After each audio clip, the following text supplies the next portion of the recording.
Viraj,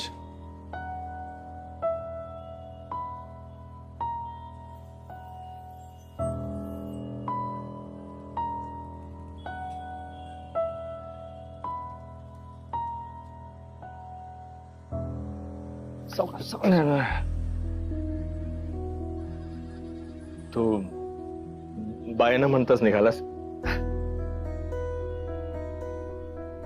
congratulations. आणि खरंच खूप बरं वाटतंय तुला परत उभं राहिलेलं म्हणून. आणि हो, आज तू पुन्हा एकदा जादूची कांडी फिरवल्यासारखी केस पूर्णपणे फिरवून टाकलीस. आणि यू हॅव प्रूव्ड अगेन की तू माझ्यापेक्षा खूप पटीने चांगला वकील आहेस. विराज, हे बघ, आपल्यामध्ये स्पर्धा कधी सुरू झाली मला खरंच काही माहित नाही. आणि स्पर्धेचं काय असतं रे, ते काय कोणी जिंकतं कोणी हरतं. महत्वाचं असतं ते आपलं कॅलिबर ओळखणं. खरं तर माझी चूक झाली की एक गोष्ट मी तुला कधी बोलू शकलो नाही. तू खरंच खूप गुणी वकील आहेस. कॉलेजमध्ये असताना सगळेजण तुला तुझ्या वडिलांच्या नावाने ओळखायचे, पण तू कित्येक कॉम्प्लिकेटेड कॉन्सेप्ट सहज आत्मसात करायचास हे मी स्वतः पाहिलंय. आणि तेव्हापासून मला तू एक वकील म्हणून तुझं कायम कौतुक राहिलेलं आहे. जेव्हा अतुलची केस वीक पडत चाललीये हे तुझ्या लक्षात येऊ लागलं, तू मला विरोध नाही केलास. तू खरं तर विरोध करू शकला असतास, पण तू शांत होतास. आणि मला माहिती की तुझा माझ्यावरती राग होता म्हणून माझ्या बहिणीची तू केस निवडलीस. पण ज्या क्षणी तुझ्या लक्षात आलं की तुझा अशील दोषी आहे आणि जर खरंच तू केस जिंकलास तर त्याचे परिणाम माझ्या बहिणीच्या आयुष्यावरती काय होतील हा विचार तू करू लागलास. आणि तेव्हा तू तुझी वकिली बाजूला ठेवलीस आणि एक माणूस म्हणून विचार करू लागलास. आणि मला कुठेच तू अडवलं नाहीस, मला तू विरोध केला नाहीस. त्यासाठी खरंच थँक्यू. ऑनेस्टली मला ह्याचं क्रेडिट देण्याची गरज नाही. तू ही केस तुझ्या स्किल्समुळे आणि तुझ्या हुशारीमुळे जिंकली. नाही विराज, नाही. हे बघ, तू माझ्या शेवटच्या आर्ग्युमेंटला तू विरोध करू शकला असतास, ही केस तू लांबवू शकला असतास, पण तू तसं केलं नाहीस. तू माणूस म्हणून खरंच खूप चांगला आहेस. आणि मला ही गोष्ट माहित होती, ज्या क्षणी तुला जाणवेल ना की हा अतुल दोषी आहे त्यावेळेला तुलाही वाटत राहील की मी केस जिंकतो. हे मला माहित होतं आणि बघ तसंच झालं. ते जाऊ दे. पण आता ना मला ही आपल्यातली स्पर्धा मला नकोय. मला असं वाटतं की आपण दोघांनी मिळून एकत्रित काम करावं ही मी आशा करतो. आणि तू वकील म्हणून नाही रे, पण एक मित्र म्हणून कायम माझ्या आयुष्यात असावं हीच माझी इच्छा आहे. तुला खरं सांगू, गेले 1-1.5 महिन्यापासून मी आयुष्यात पुन्हा एकदा ते थ्रिल अनुभवत होतो. तुला आठवतंय आपण कॉलेजमध्ये असताना एकमेकाच्या केसेसमध्ये हिरिरीने भाग घ्यायचो, एकमेकाच्या समोर उभं राहून आपण आपल्या केसेससाठी आर्ग्यू करायचो. ती गंमत, ते थ्रिल मी पुन्हा अनुभवलं. आय गॅरंटी यू की ह्यानंतर माझी कोणतीही स्पर्धा तुझ्या समोर नसेल. डेफिनेटली. आणि एक तुझ्या फॅमिलीकडे बघून मला मगाशी रिअलाइज झालं की आयुष्यात जगण्यासाठी आणि जिंकण्यासाठी खूप गोष्टी असतात.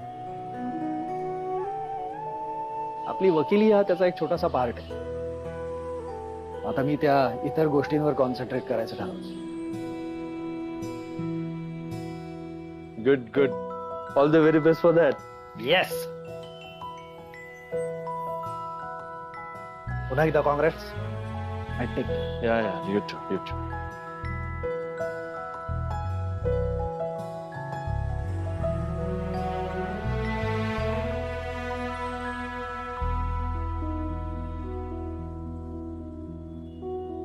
निघूया.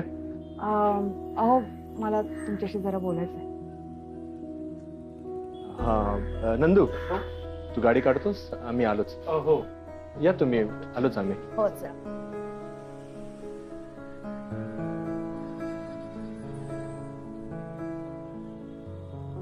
काय झालं?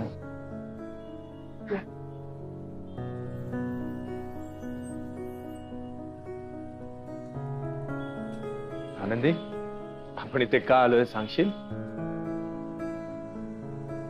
खूप दिवस झाले तुमची आणि रमाताईंची भेट झाली नाही. तुम्ही पण मला काही सांगितलं नाही. तुम्हाला त्यांना भेटायचंय, त्यांच्याशी बोलायचंय. त्यांनीही मला काही सांगितलं नाही, काही निरोप दिला नाही तुमच्यासाठी. पण मला काहीतरी सांगायचं. तुमच्या आजारपणात, वर्षाताईंच्या केसमध्ये मी तुमच्या पाठीशी खंबीरपणे उभे होते. पण मला साथ होती रमाताईंची. रमाताईंनी खूप मदत केली आहे मला. त्यांच्याशिवाय मला हे काही जमलंच नसतं. खरंच रमाताई, आज हे घडलंय ना ते फक्त तुमच्यामुळे.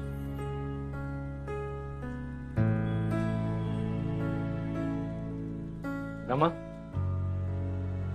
खर तर मला हे आधीच समजायला हवं होतं की तुम्ही दोघी एकत्र आल्यानंतर जगात कुठलीच गोष्ट तुम्हाला अशक्य नाहीये. Thank you so much, thank you so much Rama, thank you. Raghav, बस आता काही बोलू नको. मला कळतंय सगळं, तुला काय बोलायचंय, काय म्हणायचंय, सगळं समजतंय मला. पण तुला तुझ्या पायावर उभं राहिलेलं पाहून मला काय वाटतंय हे मला तुला नाही सांगता येते. अहो, त्या म्हणतायत आनंदी, हे असंच अबोल राहू दे.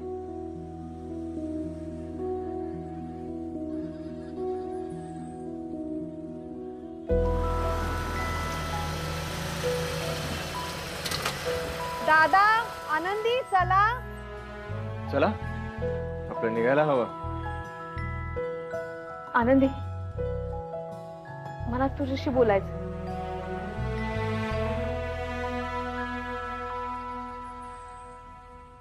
आनंदी, केसचा निकाल लागला तेव्हा सगळेच जण खुश होते. एक माणूस टाळ्या वाजवत होता. हो, तो माणूस काय असाच सुनावणी ऐकायला आलेला नव्हता. आपल्या मुलाचं कौतुक करायला आला होता. आपली मुलगी जाचातनं सुटली हे बघायला आला होता. म्हणजे ह्यांचे ते ओ, राघवचे वडील होते ते. आपल्याला दिसले होते. तो अतुलच्या बरोबर असलेला माणूस, त्याला शोधायला आपण गेलो होतो. त्यांनीच तर आपल्याला पत्ता सांगितला होता.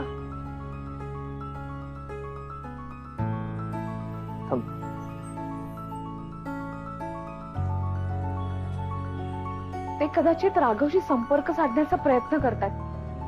हे प्रकरण नेमकं काय त्याकडे आपण लक्ष द्यायला हवं. तुम्ही दोघे का थांबले तिथे? सगळे वाट बघतायत. निघायचं?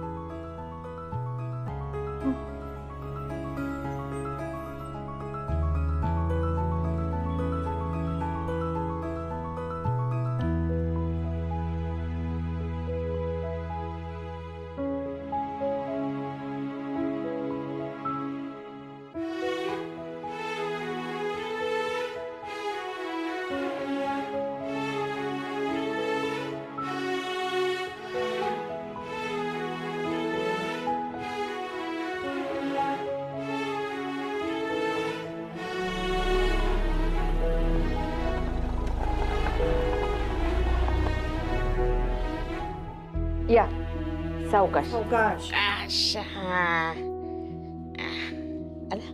ए बाई, बेल कशाला वाजवते? उघड ना. थांबाय. काय ग? आरती सुद्धा तयार आहे ना? हा, ये आलेच. थांब थांब, तसा नको येऊ सात. थांब. चांगला मोठा टिळा लावा माझ्या लेकाला.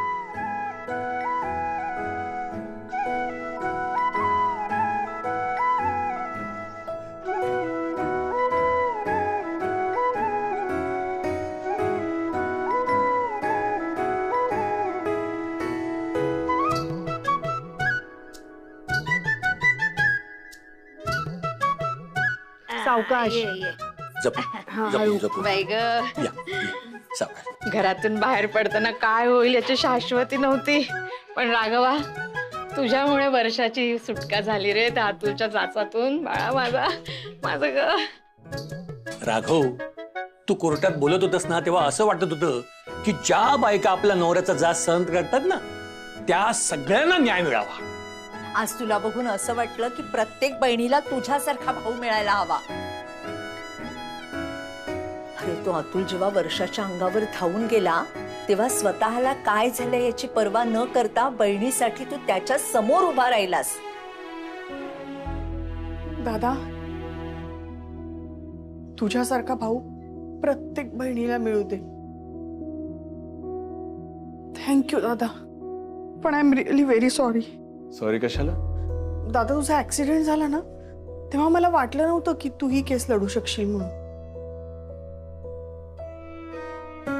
तू म्हणालास दुसरा वकील बघू आणि मी सुद्धा तुझ्या होला हो म्हटलं, पण मला हे कधी कळलंच नाही की माझी केस तुझ्यापेक्षा जास्त चांगली कुणीच लढू शकत नाही. वर्षा, एक भाऊ आणि एक वकील म्हणून ही माझी सर्वात मोठी जबाबदारी होती तुला न्याय मिळवून देण्याची. फायनली आपण केस जिंकलोय तर सेलिब्रेशन हे व्हायलाच हवं. पार्टी तर व्हायलाच हवी, हो ना? करूया ना पार्टी. काय आपण असं करूया, घरातच काहीतरी छान खायला करूया. हा, नाही नाही नाही मालतीताई, घरात नको, आपण बाहेर जाऊया सगळेजण मस्त. नाही सुलक्षणाताई, अहो बाहेर नको जाऊया, घरातच जेऊया. अहो ही सुगरण आहे, आनंदी सुगरण आहे, मस्त जेवण करतील, आपण मस्त जेऊया. पाटकर, तुम्ही प्रत्येक अहो सुलक्षणाताई, तुम्ही मेथीची पचडी खाऊन टाका. मी काय म्हणतो, नाही मी काय म्हणतो, नाही मी काय म्हणतो. आनंदी, माझी ही अवस्था सुधारण्याकरता तू खूप प्रयत्न केलेस. या केसमध्ये सुद्धा सगळे पुरावे, साक्षीदार जमवण्यासाठी पण तू खूप मदत केलीस. एवढं काय त्यात? अहो, बायको आहे मी तुमची, कर्तव्य आहे ते माझं. आनंदी, बायको म्हणून तू तुझी सगळी कर्तव्य पार पाडत आली आहेस, पण तुझ्या उपकारांखाली मला असं नको ठेवूस. म्हणजे मी अगदी विचार करून बोलतोय की तुला जर पुन्हा पाटकरांकडे जाऊन राहायचं असेल तर माझी काहीच हरकत नाहीये, कारण तुझा राग, तुझा स्वाभिमान बाजूला ठेवून तू फक्त माझ्या ह्या अवस्थेमुळे माझ्यासोबत राहणं नको. म्हणजे माझ्यामुळे तुझ्या स्वाभिमानाला धक्का लागलेला मला चालणार नाही. तेव्हा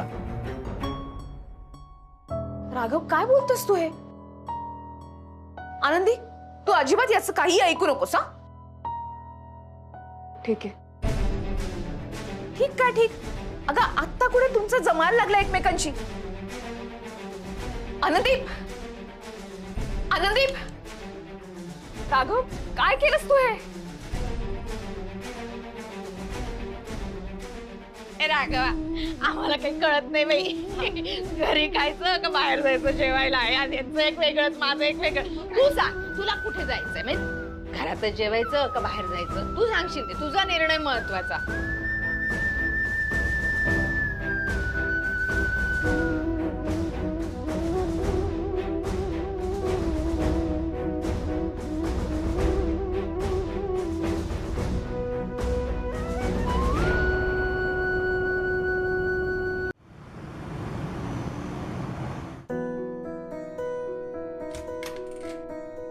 काय हो, राघवने अतुलला चांगलाच धडा शिकवला आज.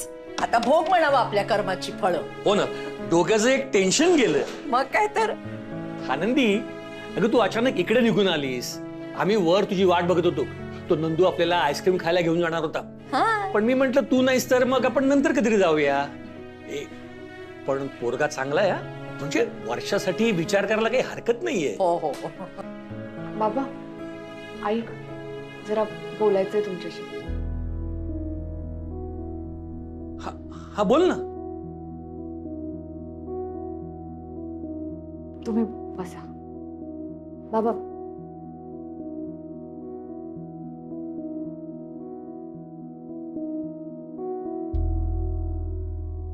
हा बोल.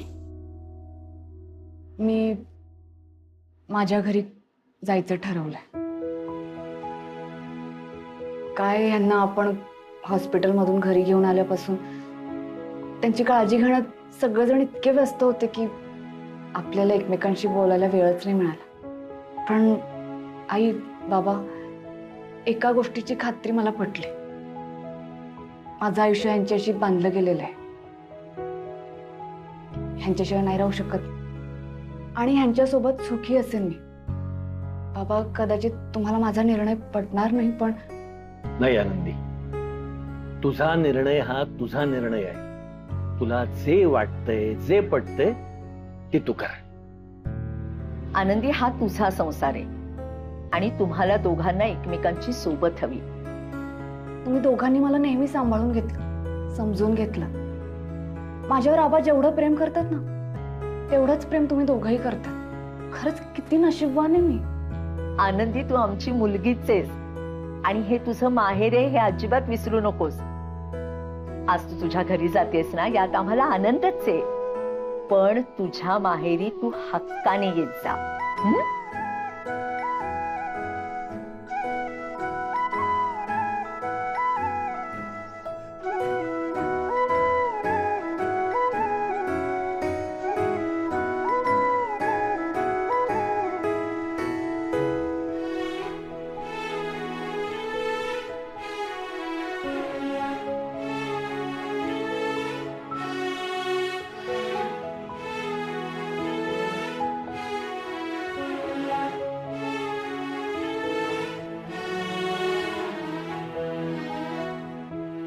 राघव, असं काय बसलायस तू?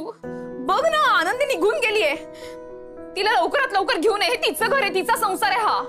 दादा, पाणी. काय झालं राघवा? बोलशील की नाही? कुठे गेली आनंदी? काही झालंय का तुमच्यात? बोल ना. हे राजा, असं विकोपाला जाऊ देऊ नका. कुठलीच गोष्ट मी सांगून ठेवते, परत मला कोर्टाची पायरी चढायची नाहीये. आई, काय बोलतेस? जरा शांत हो.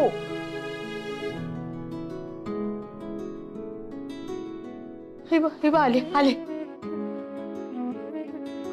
ते तू आलीस. हो, पण तुम्हीच जायला सांगितलं होतं ना मला.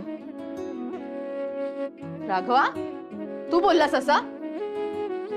नाही, म्हणजे मी तिला विचारलं की पुन्हा पाटकर आई बाबांकडे जाऊन राहण्याची इच्छा आहे की नाही असं. ते जाऊ दे, तू बॅग घेऊन आलीस म्हणजे तू इथे माझ्यासोबतच राहणार आहेस.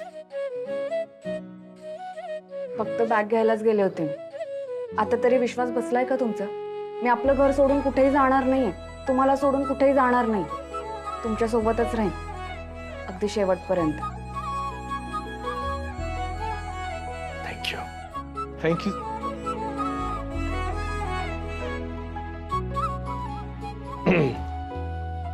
नाही म्हणजे मला असं मगाशी जे बोललो ना, म्हणजे ते मला असं वाटत होतं विचारावं एकदा. ते जाऊ दे, पण नाही आनंदी, मला तू इथेच हवी आहेस माझ्यासोबत कायम. हो, राहावंच लागेल. आणि नाही राहिली ना तर सोडणार नाही अशीच. आली ग, आली माझी आनंदी परत आली. आता नाही जायचं कुठे. राजा, आता या घरचा आनंद तुझ्यामुळेच टिकणार आहे. हे घर आनंदी बनतं ते तुझ्यामुळे. जाऊ नको अजून, जाऊ नको. माझ्या सोबत राहा रे माझ्या पोरांनो, माझ्या सोबत राहा. चल, आपण देवाजवळ साखरी ठेवूया. हा, चल, या रे पोरांनो, या.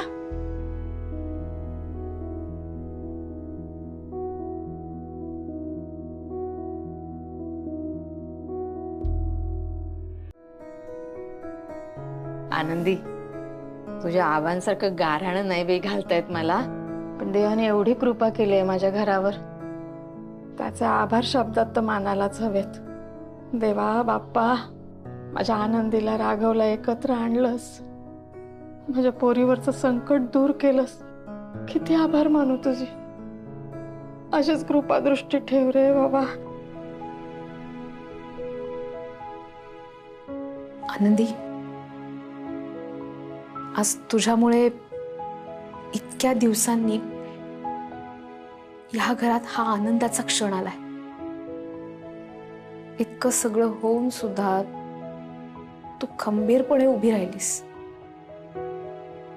म्हणून राघव त्याच्या पायावरती उभा आहे. तुझ्यामुळे झालं हे सगळं. तुमच्यामुळे झालं हे सगळं शक्य. हा? बाप्पामुळे हे सगळं शक्य झालंय.